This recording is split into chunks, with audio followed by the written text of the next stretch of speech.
posible mangyari sa April 14? Magandang umaga po sa ating lahat. Ang inaasahan natin sa darating pong Martes, no, April 14, ay una, wala na hong makakapigil sa pagdinig pong ito. Nagkaroon po ng ikatlong petisyon kahapon, pero ito po ay pag-uulit lamang ng pong mga original points ng Torion complaint. So, ang sinasabi nga ho natin, parang nagsasayang ng papel. Ito pong mga abogado na nag-file po ng third complaint against the impeachment proceedings. No? Dahil ang sinasabi din ho nila doon, they are principally adopting the position of the first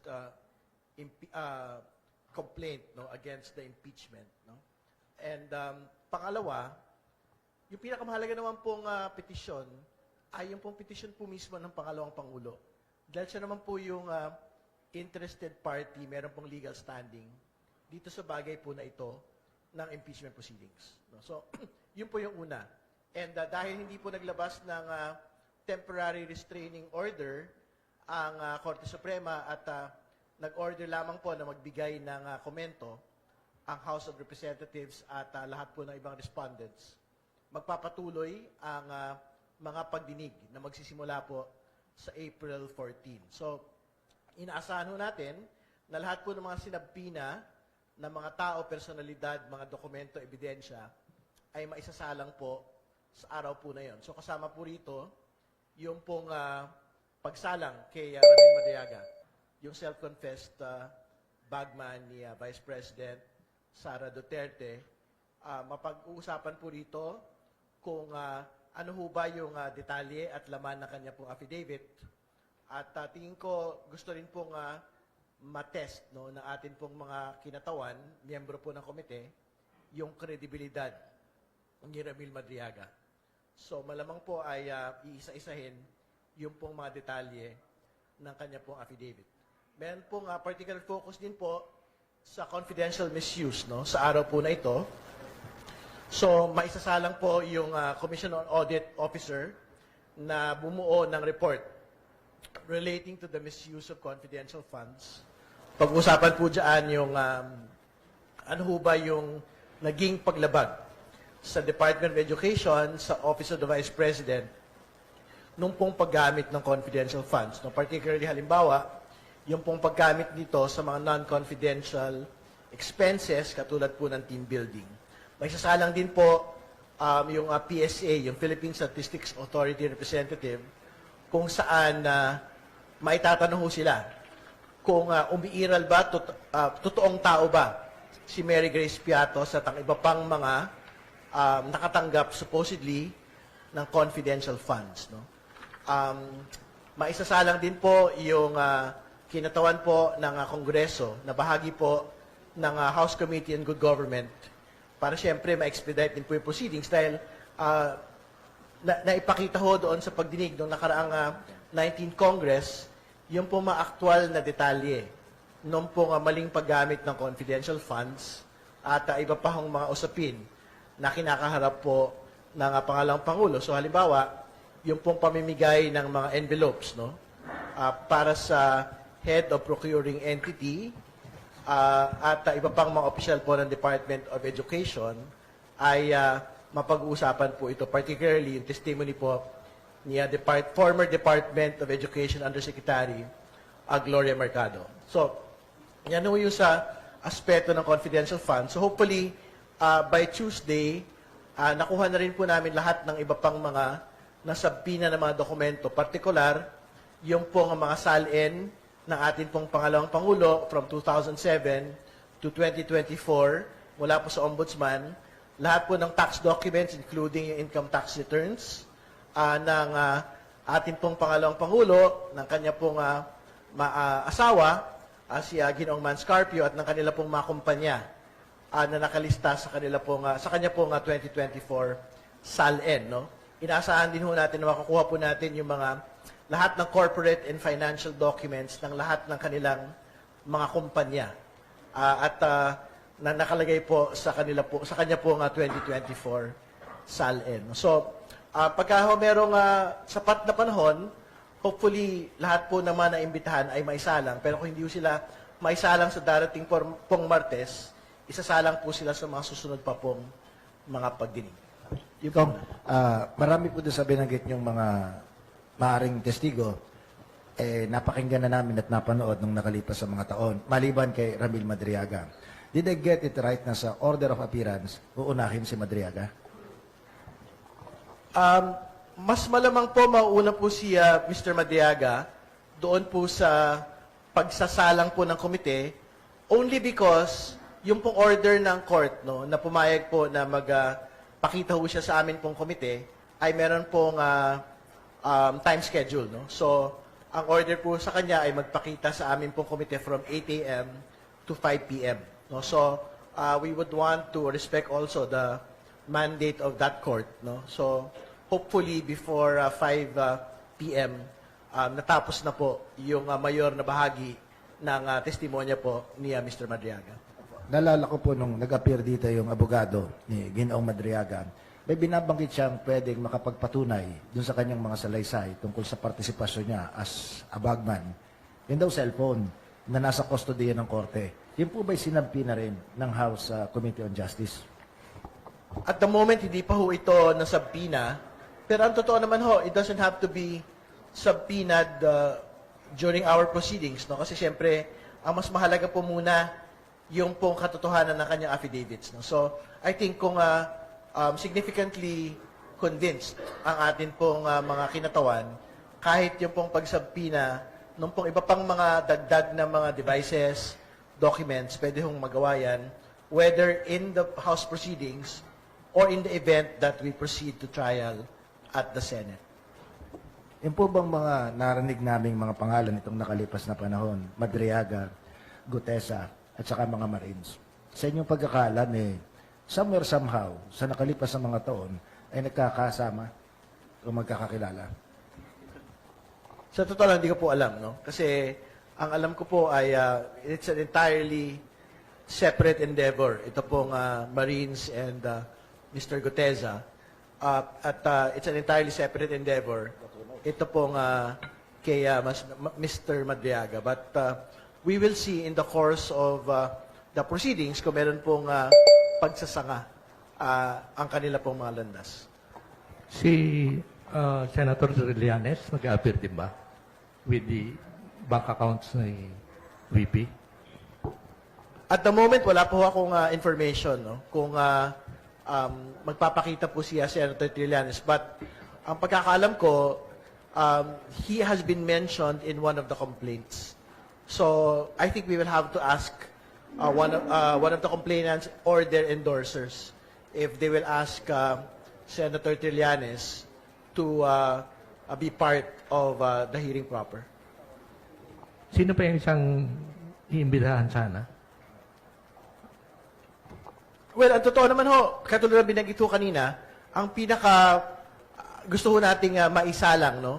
Yung mga pinakabago at pinaka-compelling po na mga ebidensya. So, bukod po kay Mr. Madriaga, ang isa po doon sa pinakabago at pinaka-compelling po ng mga ebidensya ay yung pong documentary evidence mula sa Ombudsman, BIR at SEC. No? Kasi dito na ho mailalahad kung meron po ba unexplained or explainable po ba yung yaman ng atin pong pangalawang Pangulo dahil magbabatay po tayo doon sa forensic analysis, doon po sa kanyang stated 2024 SALN at a net worth of 88 million. Kong, how strong is the argument that grave abuse of discretion exists to warrant yung intervention ng Supreme Court in this stage of the proceeding? Tingin ko wala akong grave abuse, no? Kahit nga ho, not grave abuse, tingin ko wala akong ganun. Kasi nga, everything that the House Committee on Justice has been undertaking is within the mandate of the Constitution. We are mandated to conduct a hearing after determination of sufficiency in form and substance. Yung po yung una. Pangalawa, within the House rules, meron pong karapatan to conduct a hearing ang atin pong House Committee on Justice after determination of sufficiency in form, substance and grounds, no? At makapag-elicit po ng mga additional evidence through compulsory processes like subpoenas. And finally, to be clear, yung Supreme Court po mismo in the Duterte versus House case, no? Ang sinabi ho nila doon, ang House Committee on Justice po ay empowered, may poder to receive evidence.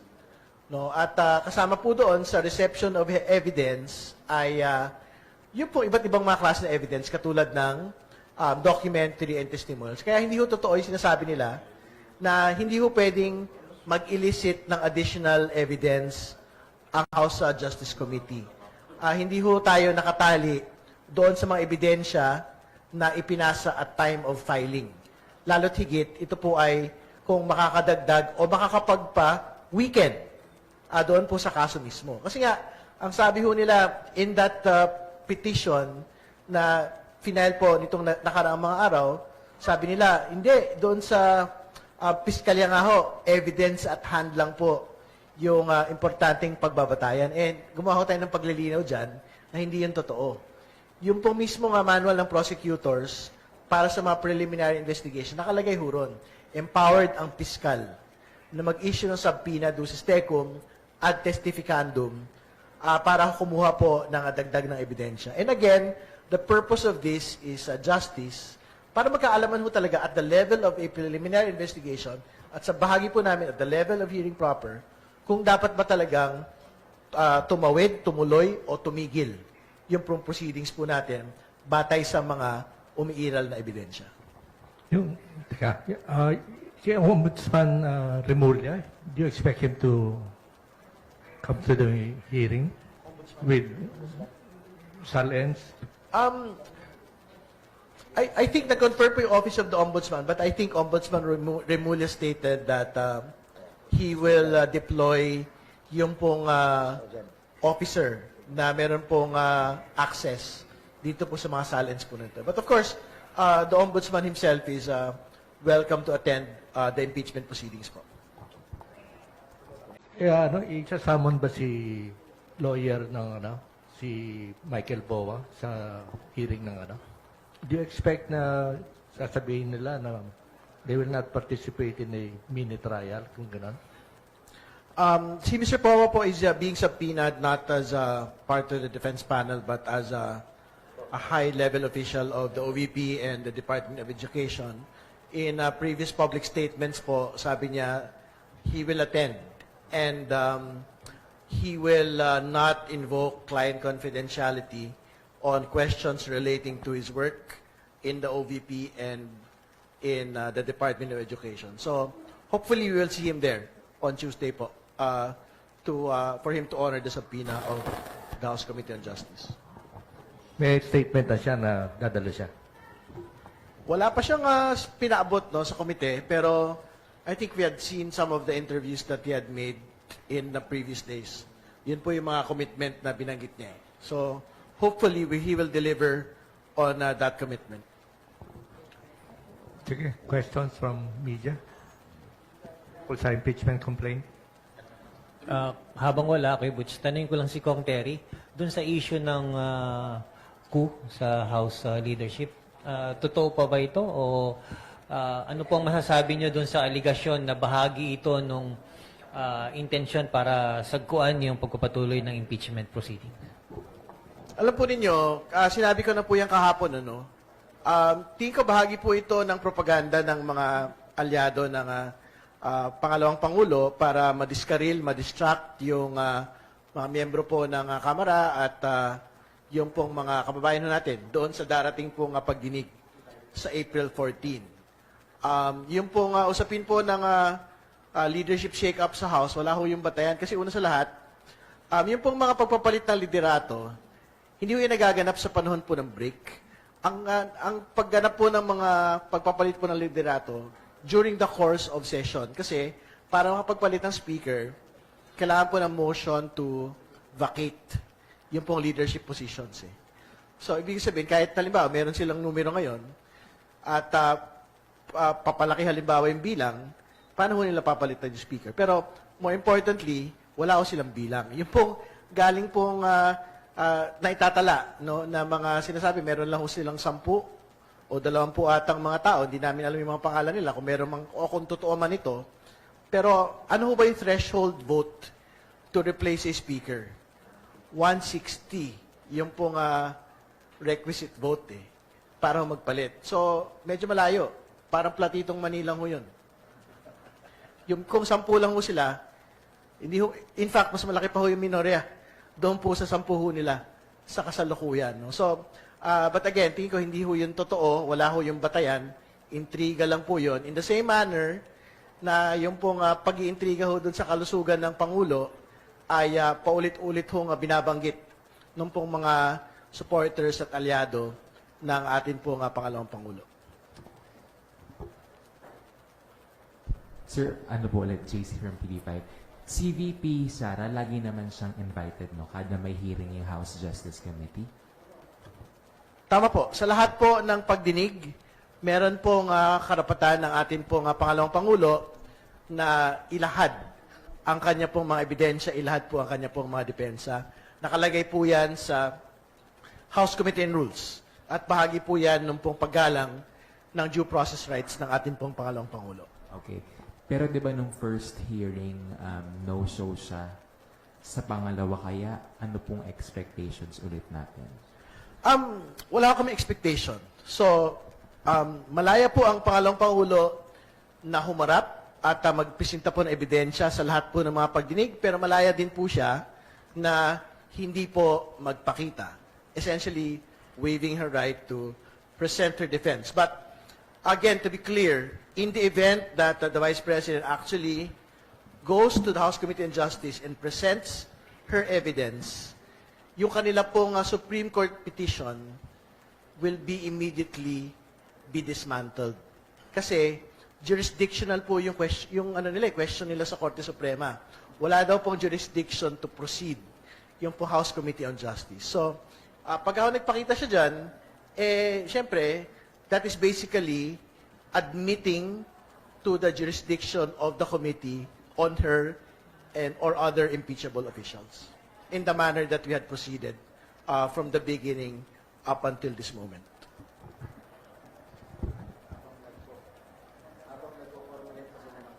Kong Terry, balik ko lang sa yung naiwan ko tanong kanina. Kasi si Kong Terry, alam naman natin yan, dating kinatawan ng kabataan.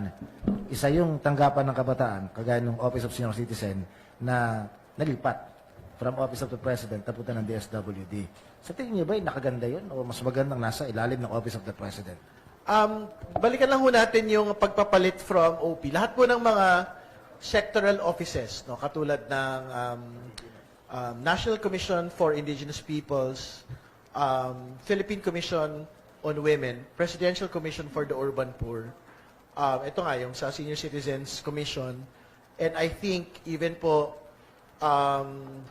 yung National Youth Commission, inilipat po ito from the Office of the President to the Department of Social Welfare and Development, no?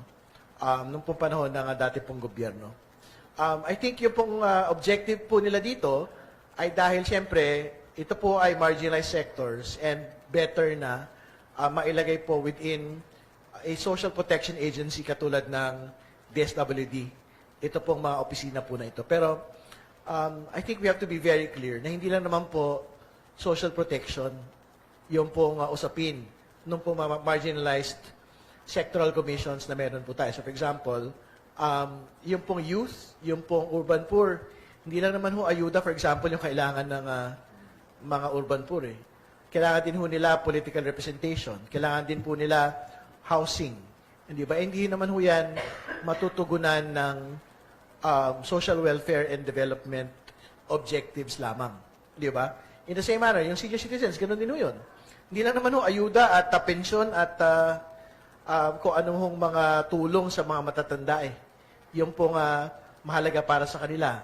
Yung political participation po of older people at the twilight of their lives, it is not something that can be responded to by a social protection agency. Kaya even then and up until today, I think marami po doon sa mga marginalized sector leaders, I think they would still insist that magkaroon po ng pagbabalik from DSWD back to the OP. And it is not a slight on DSWD. I think they're doing great work on social protection. Pero if you would want to be able to reflect yung comprehensive nature of the work of marginalized sectoral commissions, I think it is properly placed at the level po of other executive offices under the Office of the President.